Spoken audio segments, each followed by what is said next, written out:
أقتنع تماما إن النقد والتوبيخ واللوم ما بيصلحش بني آدم. يعني إحنا قاعدين من وإحنا صغيرين، يا ابني أنت إزاي كده؟ يعني مقارنات بقى بابن خالتي، مقارنات مش عارف بمين نفس السن معايا، أجي أقول لها يا ماما أنا على فكرة جبت 90%، ابن خالتك جاب 95%. الشخص اللي بينقد وبيلوم ويوبخ بيبقى عايز يوصل للي قدامه إن أنت شخص قليل، مهما عملت فأنت قليل. فقولي لي بقى مين شخص ممكن ينمو ينضج في جو هو دايما شايف ان هو شخص قليل، خصوصا لو الاب والام.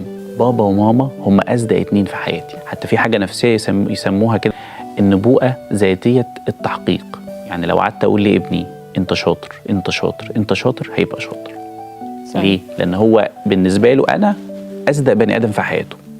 فلما بابا بيقول لي انا شاطر يبقى انا فعلا شاطر. طب تخيلي لو انا طول الوقت بقول له يا غبي، انت ما بتفهمش حاجه، انت مش نافع، انت خايب، صح. هيطلع ايه؟ الصوره الذاتيه بتاعته هتطلع زي ما انا بقول. بالظبط. يروح البيت يتقال له يا فاشل، يروح القهوه يتقال له ايه؟ يا باشا. يا باشا. تحب انهي مكان اكتر؟ القهوه.